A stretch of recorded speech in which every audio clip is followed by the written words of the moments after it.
സന്തോഷമുള്ളവരെല്ലാം ആ കരങ്ങളെ ഉയർത്തി ദൈവത്തിനൊന്ന് സ്തോത്രം ചെയ്യാം. ഹല്ലേലൂയ, സ്തോത്രം. നാം വായിച്ചു വെച്ച സങ്കീർത്തനത്തിലേക്ക് നമുക്കൊന്ന് പ്രവേശിക്കാം. 46-ാമത്തെ സങ്കീർത്തനം, അതിൻ്റെ 8 തുടങ്ങിയുള്ള വേദവാക്യങ്ങൾ നമുക്ക് വേഗത്തിലൊന്ന് വായിക്കാം. സ്തോത്രം.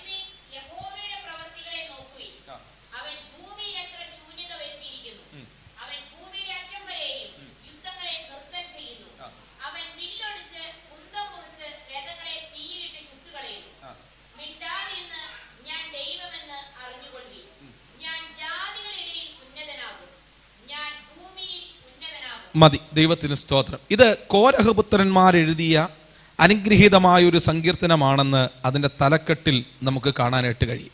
സ്തോത്രം. കോരഹിൻ്റെ ചരിത്രമൊക്കെ നമുക്ക് നല്ലോണം അറിയാവുന്നത് കൊണ്ട് ഞാൻ ആ ഭാഗത്തേക്ക് പോകുന്നില്ല. സ്തോത്രം. എങ്കിലും അവിടുന്ന് ഒരു കാര്യം മാത്രം പറയാം. സ്തോത്രം.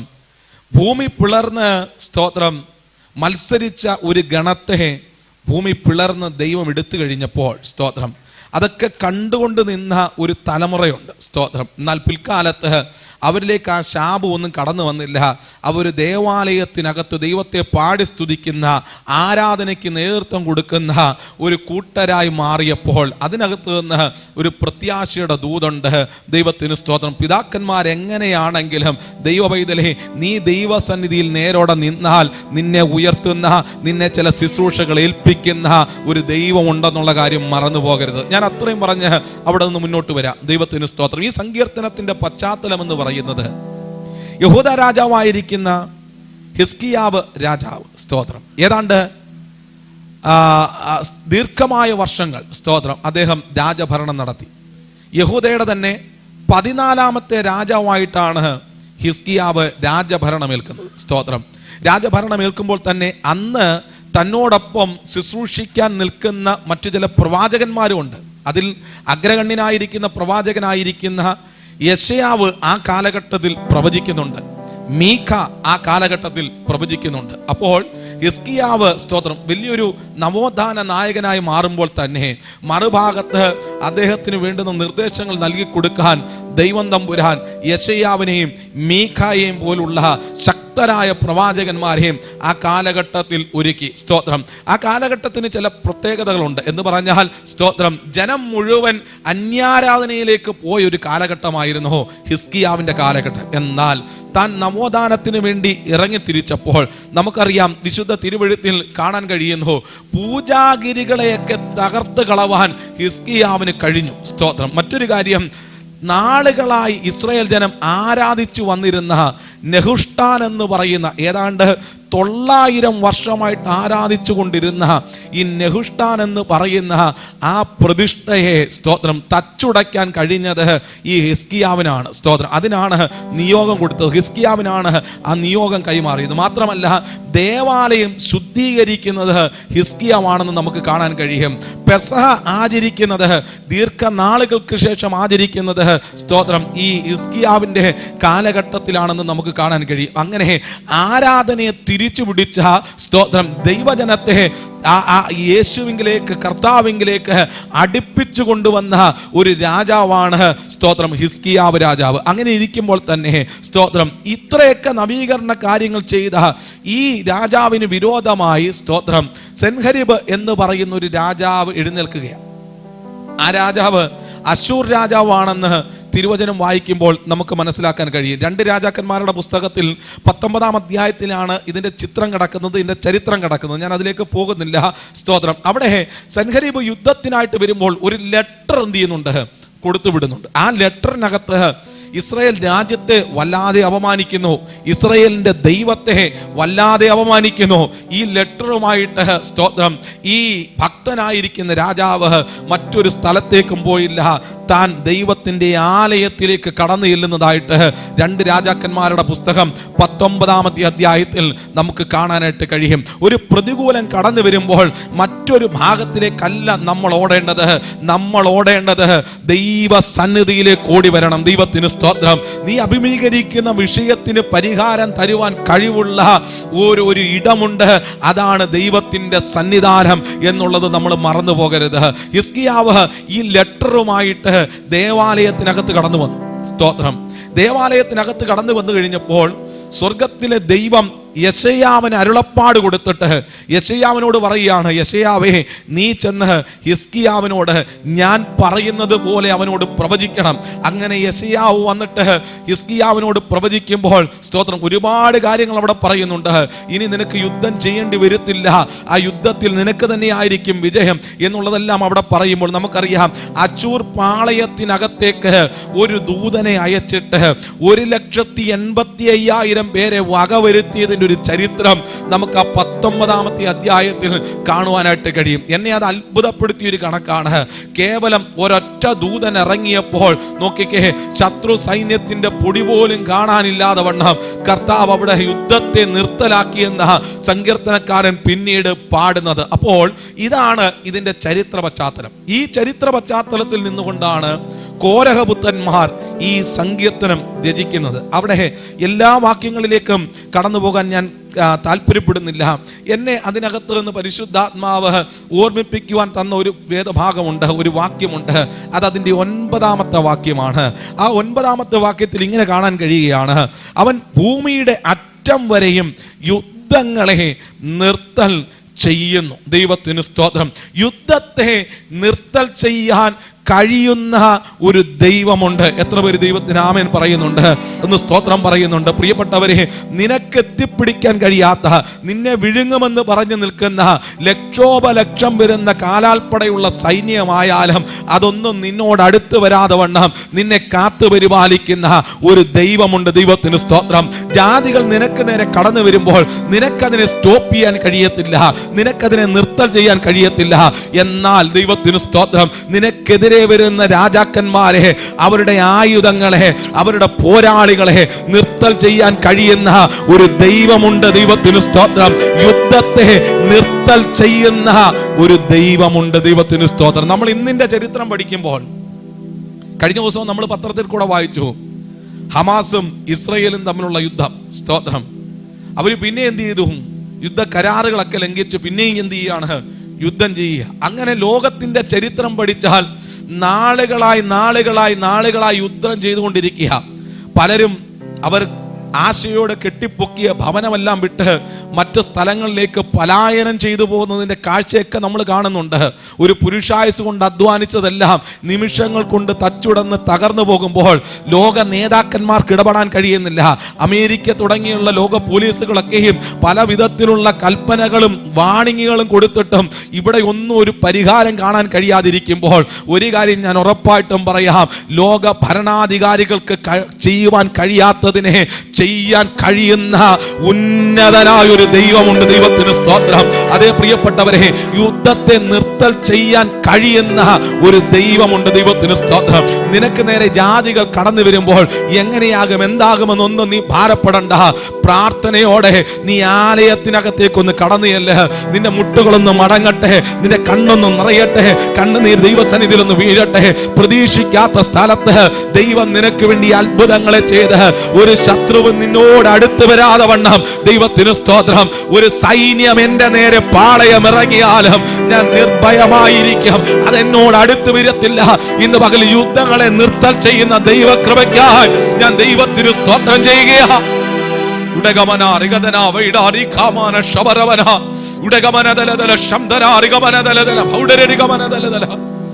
അതെ, ചിലതിനെ ഒന്നും നമുക്ക് സ്റ്റോപ്പ് ചെയ്യാൻ കഴിയില്ല, എന്നാൽ നമുക്ക് വേണ്ടി ദൈവത്തിന് സ്റ്റോപ്പ് ചെയ്യാൻ കഴിയും. സ്തോത്രം. നോക്കിക്കേ, സൻഹരീബിന്റെ സൈന്യമെന്ന് പറയുന്ന ഒരു മഹാസൈന്യമാണ്. സ്തോത്രം.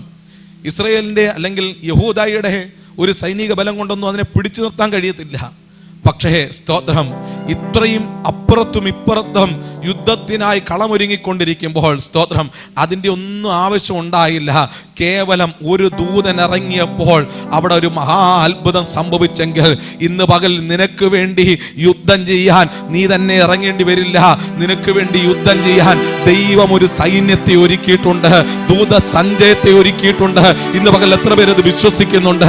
നമ്മൾ അറിയാത്ത മണ്ഡലത്തിനകത്ത്, നമ്മൾ അറിയാത്ത മേഖലയ്ക്കകത്ത് ദൈവത്തിന്റെ ദൂതന്മാർ ഇന്ന് പകൽ നിനക്ക് വേണ്ടി ഇറങ്ങി യുദ്ധം ചെയ്യുകയാണെന്ന് ഞാൻ ആത്മാവിൽ വിളിച്ചു പറയുമ്പോൾ, ജാതികളോട് യുദ്ധം ചെയ്യുകയാണെന്ന് ഞാൻ ആത്മാവിൽ വിളിച്ചു പറയുമ്പോൾ എത്ര പേർക്ക് ആ ദൂത് ഏറ്റെടുത്ത് ദൈവത്തെ ഒന്ന് സ്തുതിക്കാൻ കഴിയുന്നുണ്ട്? നാവുകൾ ചലിക്കട്ടെ, അതരങ്ങൾ ചലിക്കട്ടെ, കൈകാലുകൾ ചലിക്കട്ടെ, കരങ്ങൾ അടിച്ച് ചില മിനിറ്റുകൾ ദൈവത്തിനൊന്ന് സ്തോത്രം ചെയ്യാം. അവൻ ഭൂമിയുടെ അറ്റം വരെയും യുദ്ധങ്ങളെ നിർത്തൽ ചെയ്യുന്ന ദൈവമാണ്.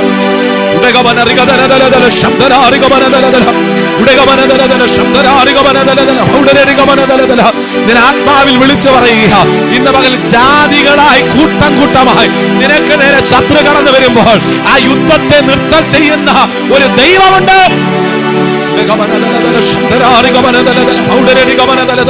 9-ാം വാക്യം ഇപ്രകാരം വിളിച്ചു പറയുന്നു: അവരുടെ വില്ലൊടിച്ച് കുന്തം മുറിച്ച് രഥങ്ങളെ തീയിലിട്ട് ചുട്ടുകളയുന്നു. സ്തോത്രം. വില്ല് അത് സൈന്യത്തിന്റെ ശക്തിയെ കാണിക്കുന്നതാണ്. അടുത്തൊരായുധം പറയുന്നു കുന്തം. സ്തോത്രം. പിന്നെ പറയുന്നു രഥങ്ങൾ. ദൈവത്തിന് സ്തോത്രം. അങ്ങനെ 3 കാറ്റഗറിക്കകത്ത് പറയുമ്പോഴും അതിനെയൊക്കെ തീക്കകത്തിട്ട് ചുട്ടുകളയുന്ന ഒരു ദൈവത്തെയാണ് സങ്കീർത്തനക്കാരൻ അവിടെ വിളിച്ചു പറയുന്നതെങ്കിൽ, ഇന്ന് പകൽ ശത്രുവിന്റെ കരത്തിലിരിക്കുന്ന ആയുധത്തെ കണ്ടിട്ടും, സ്തോത്രം, അവന്റെ സൈനിക ബാഹുല്യത്തെ കണ്ടിട്ടും, ചില പേപ്പറുകൾ കണ്ടിട്ടും, സ്തോത്രം, നിന്നെ ഭീതിപ്പെടുത്താൻ നോക്കുമ്പോൾ അതിനെയൊക്കെ തീക്കകത്ത് കുടഞ്ഞു കളയുന്ന, തീക്കകത്ത് നിഷ്ഫലമാക്കി കളയുന്ന ദൈവത്തിന് സ്തോത്രം, അതിനെ ഇല്ലായ്മ ചെയ്ത് കളയുന്ന ഒരു ദൈവമുണ്ട്. ദൈവത്തിന് സ്തോത്രം. ഒരിക്കൽ മെലീത്തയിലേക്ക് പ്രാണരക്ഷാർത്ഥം ഓടിക്കേറിയ പൗലോസിന്റെ മേലൊരു അണലി പറ്റിക്കഴിഞ്ഞപ്പോൾ അഭിഷേകത്താൽ അവൻ അതിനെ കുടഞ്ഞ് തീയിലേക്ക് ഇട്ട് കളഞ്ഞു. ഇന്ന് പകൽ ദൈവത്തിന് സ്തോത്രം, നിന്റെ കൈമേൽ പറ്റിയിരിക്കുന്ന ചില അണലികളുണ്ടല്ലോ, ഇന്ന് പകൽ അത് തീക്കകത്ത് കുടഞ്ഞു കളവാൻ ദൈവത്തിന്റെ പരിശുദ്ധാത്മാവ് ഓർമ്മപ്പെടുത്തുമ്പോൾ ഇന്ന് പകൽ എത്ര പേര് ആ ദൂതന് ആമേൻ പറഞ്ഞൊന്ന് സ്വീകരിക്കുന്നുണ്ട്? നിന്റെ മേലുള്ള അഭിഷേകം വെളിപ്പെടാൻ വേണ്ടി പോകുക, നിനക്ക് വേണ്ടി യുദ്ധം ചെയ്യുന്ന ഒരു ദൈവമുണ്ടെന്ന് വെളിപ്പെടാൻ വേണ്ടി പോകുക. ഈ യുദ്ധത്തിൽ പൊരുതുവാൻ നിനക്ക് ആവശ്യമില്ല. ദൈവത്തിന് സ്തോത്രം. നിനക്ക് വേണ്ടി സ്വർഗ്ഗം ചില ദൂതന്മാരെ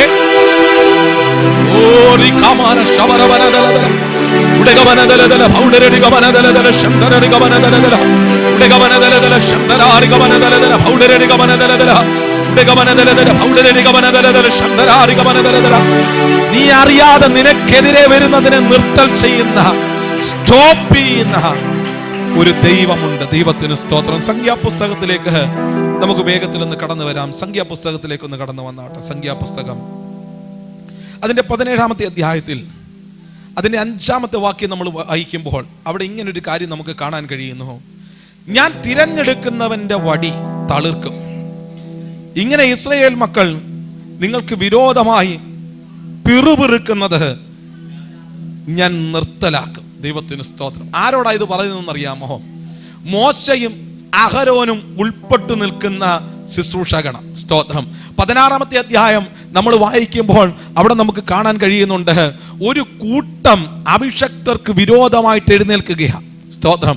അഹരോൻ അങ്ങനെ തുടങ്ങി ആ പ്രിയപ്പെട്ടവന്റെ നേതൃത്വത്തിൽ ചിലരൊക്കെ എഴുന്നേറ്റ് നിന്ന് ദൈവത്തിന്റെ തിരഞ്ഞെടുപ്പുള്ള, ദൈവത്തിന്റെ വിളിയുള്ള അഭിഷക്തർക്ക് നേരെ എഴുന്നേൽക്കുമ്പോൾ ദൈവത്തിന് സ്തോത്രം. നമുക്കറിയാം, ദൈവം അവിടെ ഇറങ്ങി വന്നിട്ട് ഭൂമി പിളർന്ന് അവരെ മുഴുവനായി വിഴുങ്ങിക്കളയുന്നതിൻ്റെ ഒരു ചരിത്രം തൊട്ട് മുമ്പിലത്തെ അധ്യായത്തിൽ 16-ാമത്തെ അധ്യായത്തിൽ നമുക്ക് കാണാനായിട്ട് കഴിയുന്നുണ്ട്. എന്നാൽ 17-ാമത്തെ അധ്യായത്തിലേക്ക് വരുമ്പോൾ അവരുടെ പിറുപിറുപ്പെന്തിയും നിർത്തലാക്കും. സ്തോത്രം. ഇസ്രായേൽ ജനം പലപ്പോഴും പിറുപിറുക്കുക. ആർക്കെതിരെയാണെന്നറിയാമോ? ദൈവം തിരഞ്ഞെടുത്ത അഭിഷക്തർക്കെതിരെ.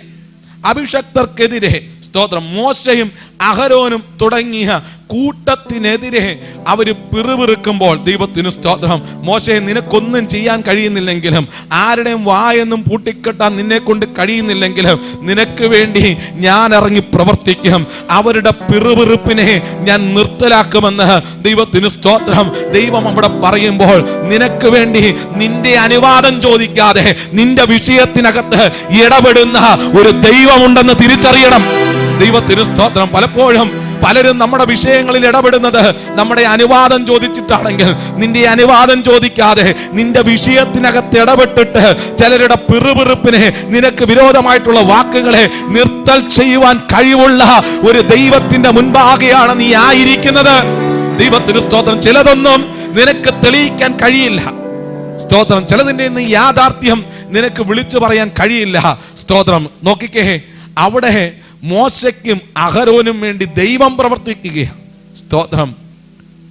മോശയ്ക്കും അഹരോനും വേണ്ടി ദൈവം പ്രവർത്തിക്കുന്നത്, എല്ലാ ഗോത്രത്തിൽ നിന്നും 12 വടികളെ കൊണ്ടുവന്ന് ദൈവത്തിന്റെ സന്നിധാനത്തിൽ വെക്കുമ്പോൾ അവിടെ ദൈവം പറയുന്നു, ഞാൻ തിരഞ്ഞെടുത്തവന്റെ വടി എന്ത് ചെയ്യും? തളിർക്കും. ദൈവത്തിന് സ്തോത്രം. നോക്കിക്കേ, ഒറ്റ രാത്രി കൊണ്ട് ദൈവത്തിന് സ്തോത്രം, അതിനകത്ത് ഇലകൾ വരികയാ, അതിനകത്ത് പൂക്കൾ വരികയാ. സ്തോത്രം. അത് തളിർക്കുന്നതായിട്ട് നമുക്ക് കാണാനായിട്ട് കഴിയും. മറ്റാരുടെയും വടി തളിർക്കാതിരുന്നപ്പോൾ അഹരോന്റെ വടി തളിർത്തിട്ട്, ഇവനെ ഞാൻ തിരഞ്ഞെടുത്തതാ, ഇനി ഇവന് നേരെ ഒരു വാക്കും മിണ്ടാൻ പാടില്ല.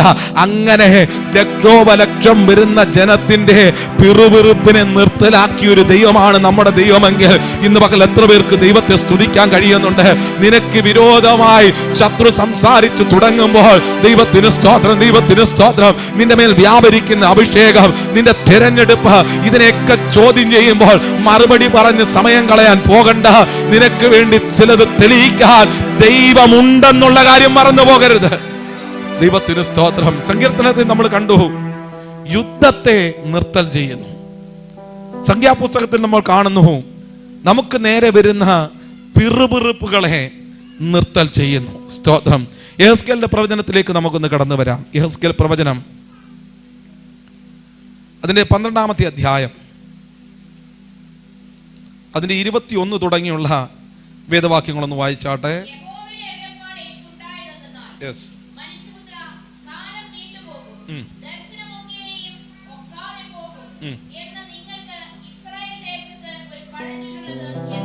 ദൈവത്തിന് സ്തോത്രം. നമുക്കറിയാം, യെഹെസ്കേൽ പ്രവാചകൻ ശക്തമായ ദൈവനാമത്തിന് വേണ്ടി ശുശ്രൂഷ ചെയ്തൊരു പ്രവാചകനാണ്.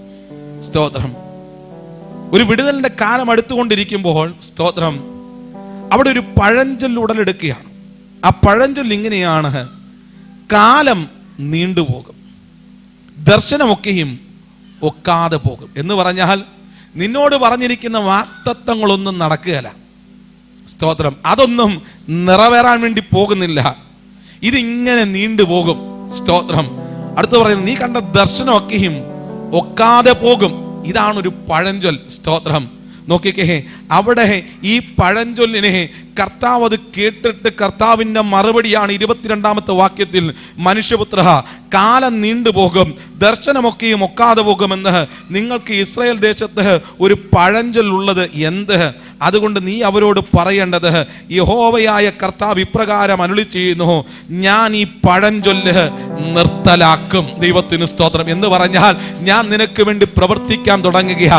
കാലങ്ങളായി ഒരു വാഗ്ദത്തം പറഞ്ഞിട്ട് അത് നിറവേറാതിരിക്കുമ്പോൾ ഒരു പഴഞ്ചൊല്ല് പോലെ നിനക്ക് നേരെയും നിന്റെ കുടുംബത്തിന് നേരെയും കാലം നീണ്ടുപോകുമെന്ന് ലോകം പഴഞ്ചൊല്ലായി പറയുമ്പോൾ, ദർശനമൊക്കെയും ഒക്കാതെ പോകുമെന്ന് അത് പഴഞ്ചൊല്ലായി പറയുമ്പോൾ, സ്വർഗത്തിലെ ദൈവം പറയുകയാണ്, ആ പഴഞ്ചൊല്ലിനെ ഞാൻ നിർത്തലാക്കും. ദൈവത്തിന് സ്തോത്രം. ഇന്ന് പകൽ എത്ര പേര് വിശ്വസിക്കുന്നുണ്ട്? നാളുകളായി നീ അഭിമുഖീകരിക്കുന്ന ചില വിഷയങ്ങളില്ലേ, നീ കൊണ്ടു നടക്കുന്ന ചില ഭാരങ്ങളില്ലേ, പഴഞ്ചൊല്ല് പോലെ ദൈവത്തിന് ഒരു പഴങ്കഥയായി അത് ലോകം കണ്ടിട്ട് ലോകക്കാര് മാറി നിന്ന് നിന്നെ പറ്റിയും നിന്റെ കുടുംബത്തെ പറ്റിയും നിന്റെ ശുശ്രൂഷകളെ പറ്റിയും ഒക്കെ കാര്യങ്ങൾ വിളിച്ചു പറയുമ്പോൾ ഒരു പഴഞ്ചൊല്ല് പോലെ ഇതിങ്ങനെ നിൽക്കുമ്പോൾ, ഇന്ന് പകൽ ദൈവത്തിന്റെ ആത്മാവ് പറയുകയാണ്, ആ പഴഞ്ചൊല്ലുകളെ സ്വർഗത്തിലെ ദൈവം നിർത്തലാക്കും. എന്ന് പറഞ്ഞാൽ, നിനക്ക് വേണ്ടി ഇനി ആ പഴഞ്ചൊല്ല് ആരും പറയാതെ വണ്ണം അതിനകത്തൊരു അത്ഭുതം പ്രവർത്തിക്കാൻ ഞാൻ ഒരുങ്ങുകയാണെന്ന അതിന്റെ അർത്ഥം. ഇന്ന് പകൽ എത്ര പേര് വിശ്വസിച്ച ദൂതിന് ആമേൻ പറയുന്നുണ്ട്?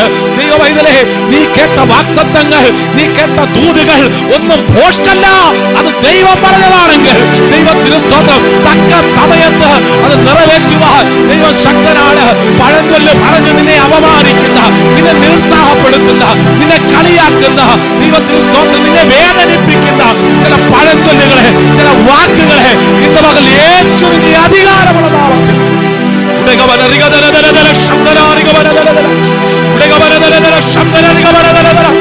അതിനെ നിർത്തൽ ചെയ്യുന്ന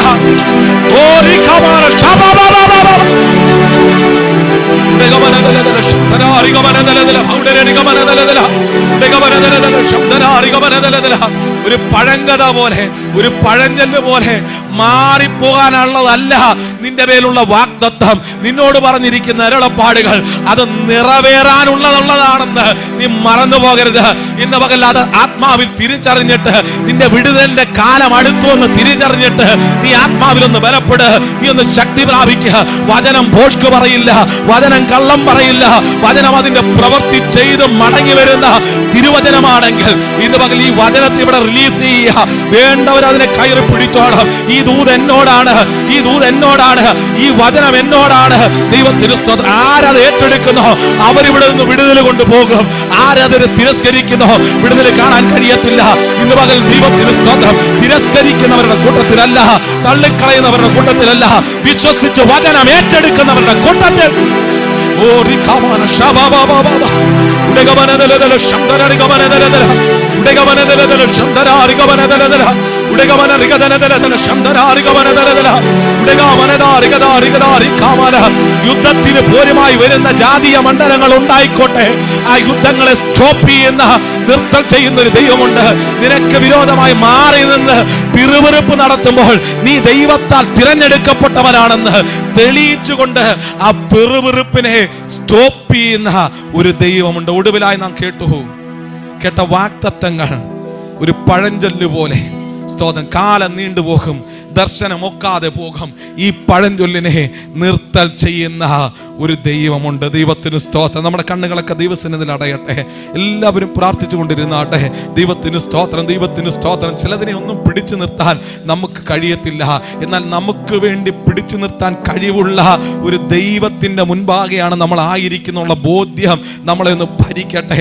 ദൈവത്തിന് സ്തോത്രം, ദൈവത്തിന് സ്തോത്രം. പലതും കേട്ടിട്ട് നിരാശപ്പെട്ടും മനസ്സും അടുത്തുമിരിക്കുന്ന ദൈവവൈദ്യനെ ഇന്ന് പകൽ ഈ സന്ദേശം നിന്നോടാ സംസാരിച്ചിരിക്കുന്നത്. ദൈവമായി വാക്കുകൾ നിന്നോട് കൈമാറിയിരിക്കുന്നത്. നീ ആത്മാവിലൊന്ന് ബലപ്പെടുക, നീ ഒന്ന് ധൈര്യം പ്രാപിക്കുക. നിന്റെ നിരാശ ഇപ്പോൾ മാറട്ടെ, നിന്റെ വേദനകൾ ഇപ്പോൾ മാറട്ടെ. പഴഞ്ചൊല്ലായി പോകുമെന്ന് നീ ഭാരപ്പെടുന്ന ചില വിഷയങ്ങളില്ലേ, നാളുകളായി നടക്കാതിരിക്കുന്ന ചില വിഷയങ്ങളില്ലേ, ഇന്ന് പകൽ ദൈവത്തിന് സ്തോത്രം. കാലം നീണ്ടുപോകത്തില്ല, ആ ദർശനം നിറവേറും.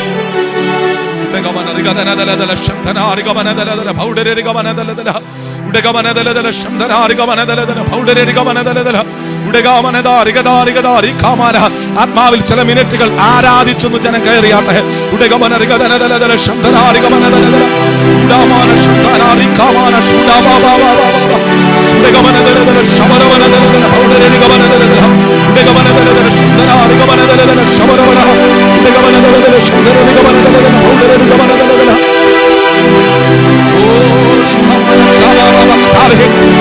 കുടുംബങ്ങളുടെ മേൽ കർത്താവേ സ്തോത്രം. പഴഞ്ചൊല്ലുകൾ ഇപ്പോൾ സ്റ്റോപ്പ് ആകട്ടെ. കർത്താവേ സ്തോത്രം, സ്തോത്രം, സ്തോത്രം, സ്തോത്രം. കർത്താവേ വിരോധമായി നിൽക്കുന്ന ആ പിറുപിറുപ്പുകൾ ഇപ്പോൾ നിർത്തൽ ചെയ്യുക. യേശുവിന്റെ അധികാരമുള്ള നാമത്തിൽ അതിനെ ക്യാൻസൽ ചെയ്യുക. ഈ ആഴ്ച നീ ചിലത് തെളിയിക്കുന്ന ആഴ്ചയായി മാറണം. കർത്താവേ സ്തോത്രം. ഞങ്ങളത് വിശ്വസിക്കുന്നുണ്ട് കർത്താവേ. ഞങ്ങളുടെ ജീവിതത്തിനകത്ത്, ഞങ്ങളുടെ ശുശ്രൂഷ മണ്ഡലങ്ങൾക്കകത്ത്, ഞങ്ങളുടെ ഉപജീവന മാർഗങ്ങൾക്കകത്ത് നീ ചിലത് തെളിയിക്കുന്ന